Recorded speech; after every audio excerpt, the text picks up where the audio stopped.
సమయం ఎవరికి వాళ్ళకి దొరకడం అనేటువంటి చాలా ఇబ్బంది అవుతుంది.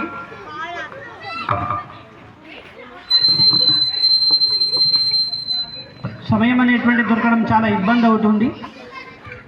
నిరంతరము కూడా ఇలా ఎక్కడ వెళ్ళినా ఇలాంటి భక్తి ఆధ్యాత్మిక కార్యక్రమాలు చేస్తూ మాకు దొరకడమే కష్టమైపోయింది. ఉండడం మాత్రం సిద్దిపేట అనే, నేను రిమ్మలగూడనే, కానీ మేము కలుసుకోవడం మాత్రం చాలా ఏళ్ల మీద లెక్క పెట్టుకునేటువంటి పరిస్థితి అయిపోయింది. అంటే కాలమే అట్లా వచ్చింది.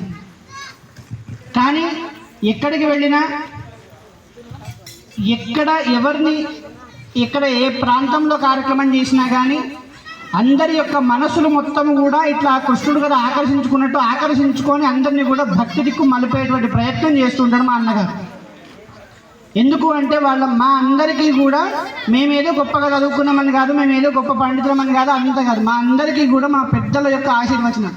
ఇవాళ ఆయన ఇక్కడికి వచ్చిండు అంటే సరే, భుక్తి ముక్తి రెండు ఉండాలి, ఉపాధి సంపాదన అందరికీ ఉంటుంది. కానీ ఈ ఫీల్డ్ ఎంచుకోవడము, ఈ మార్గం ఎంచుకోవడము అందరికీ చిన్నవాళ్లకు పెద్దవాళ్లకు పండిత పామరంగా అందరిని ఆకర్షించే విధంగా ఇట్లా చేయడం అనేటువంటిది దేవుడి యొక్క అనుగ్రహం ఉంటే కానీ లభించినటువంటి యొక్క ఇది. ఎంతో సరస్వతీదేవి యొక్క కృప ఉంటేనే సంగీతాన్ని ముట్టగలుగుతాం. అటువంటిది ఆయన్నే అంత కష్టపడుతుందంటే అమ్మవారు వాళ్ళ ఇంట్లో వచ్చి కూర్చొని ఇద్దరు అమ్మవారు లాగా రూపం వచ్చి ఇప్పుడు మీరైతే వాళ్ళ యొక్క టాలెంట్ని అయితే చూసిండు. ఈ టాలెంట్ ఒక సంగీతంలోనే కాదు, ఆ విద్యలో కూడా అట్లాగే ఉంది. నా కోరిక ఏమిటంటే ఏ శుభ సంకల్పంతో గణపతిని పెట్టుడు మొదలుపెట్టిండ్రో అందరూ ఐక్యంగా కలిసి చేసుకుంటున్నారు. ఇది చాలా సంతోషము. ప్రతి ఏడాది పోయినసారి కంటే ఈసారి ఎక్కువ చేసుకున్నారు. ఈసారి కంటే వచ్చే ఏడాది ఇంకా వైభవంగా చేసుకోవాలి. ఇట్లాగే ప్రతిసారి వీరిని విలువాలి. ఇటువంటి వైదికమైనటువంటి ధార్మిక కార్యక్రమాలన్నీ కూడా మీరు చేయాలి. మీ అందరికీ కూడా స్వామివారి యొక్క, గణపతి యొక్క, అందరి దేవతల యొక్క అనుగ్రహం మీకుండి మీ అందరూ కూడా ఆయుర ఆరోగ్యాలతో వర్ధిల్లాలని చెప్పేసి నేను మనస్ఫూర్తిగా కోరుకుంటున్నటువంటి విషయం.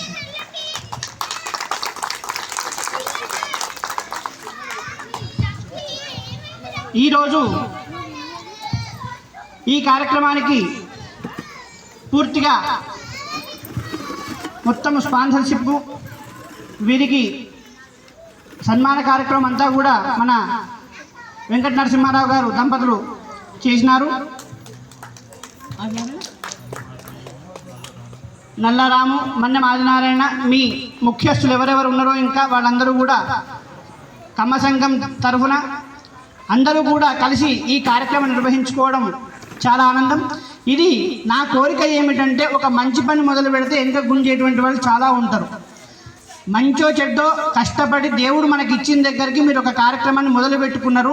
ఇటువంటి కార్యక్రమాన్ని మొదలుపెట్టినందుకు తక్కువ కాకుండా చూసుకోండి. భవిష్యత్తులో మీరు పెంచకున్నా సరే ఉన్నదాన్ని తక్కువ చేయకండి.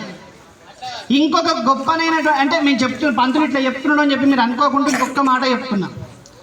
మీరు ఇంత కష్టపడి భక్తితోటి ఇన్ని రకాల కార్యక్రమాలు ఎన్ని చేసుకుంటున్నారు. చిట్ట చివరి నాడు మాత్రం దయచేసి మీరు ఎంత భక్తితో చేసుకుంటూ అంత భక్తిలోనే పాపం గణపతిని పంపించండి. ఆయన కూడా కాకపోతే మనతో మాట్లాడుకునే కమ్యూనికేషన్ ఉండదు, కానీ ఆయన కూడా మనస్సు లోపల మనస్సు ఉంటుంది, ఫీల్ అవుతుంటాడు. చెరులో వేస్తూ ఉంటుంటే మనం ఎంత శుద్ధంగా ఉండాలో మీరు అర్థం చేసుకోండి. ఇక మళ్ళీ మీ ఇంతకంటే లోతుగా నేను విశదీకరించి నేను చెప్పకూడదు, ఇప్పుడు చెప్పకూడదు. అట్లా ఎందుకు అంటే గణపతి మనల్ని చూస్తేనే మనకు పరిపూర్ణమైనటువంటి అన్నీ కూడా లభిస్తాయి. మనం ఆయనను చూసుకోవాలి, ఆయన మనల్ని చూసుకోవాలి. మ్యూచువల్ అండర్స్టాండింగ్ అనేటువంటిది మన ఇద్దరికీ ఉండాలి, దేవుడికి మనకు. అట్లా చిన్న ఆశీర్వచనంతో కార్యక్రమాన్ని సమాప్తం చేద్దాం. తప్పనిసరి పంతులు గారు, సోమనాశ్వరం పంతులు గారు చెప్పినట్టు ప్రతి సంవత్సరం ఒకరోజు మాత్రం మీ ప్రోగ్రాం, మీ భగవంతుని ఆశీర్వాదం ఉంటే తప్పనిసరి. ఈసారి కొంచెం డిస్టర్బెన్స్ అయింది, మీకు కొంచెం టైం తక్కువ వల్ల సెట్గా తప్పనిసరి 3 గంటల ప్రోగ్రాం తప్పనిసరి సెట్ చేసి ఆ భగవంతుని ఆశీర్వాదంతో మిమ్మల్ని ప్రతి సంవత్సరం ఆహ్వానిస్తాం. Thank you. ఇప్పుడు ఆశీర్వచనం అయినప్పుడు అందరు నిలబడి ఉండండి. ఓం యో వేదాం బ్రహ్మణో వేద అమృతేనామృతాం పురీం तस्मै ब्रह्मज ब्रह्मा च आयुः कीर्तिं प्रजां दधुः भागधेयेनैवैनं प्रणयति ब्राह्मण आरुषीय उद्धरेत् ब्राह्मणो वै सर्वा देवताः सर्वाभिरेवैनं देवताभिरुद्धरते यावतीर्वै देवतास्तास्सर्वा वेदविद्ब्राह्मणे वसन्ति तस्मात् ब्राह्मणेभ्यो वेदविद्भ्यो दिवे दिवे नमस्कुर्यान्ना श्रीलङ्कीर्तये देता एव देवता प्रीणाति पर्याप्य अनन्तराजाय सर्वस्तोमोदरात्रि उत्तममहद्भवति सर्वस्याप्यै सर्वस्य नित्यै सर्वमेव तेनाप्नोति सर्वं जयति अग्निर्वशुचुर्भव आदित्या इव तेजो भव विष्णुरिव श्रीमान् भव ब्रह्म आयुर्भव आयुरायुर्भव इमे श्रिये पद्महस्ते सुगन्धे वक्षस्थले पुण्यसुजायमानैः प्रमोदमानैरभिमन्यमानैः पुत्रैः पौत्रैः श्रियवर्धतां दीर्घमायुः शतमानं भवति शतायुः पुरुषश्चतेन्द्रिय आयुष्येवेन्द्रिये प्रतिष्ठति सर्वेषां भक्तजनानां सम्पूर्ण महागणाधिपति देवता अनुग्रह प्रसाद सिद्धिरस्तु। जय बोलो गजानन भगवान की जय।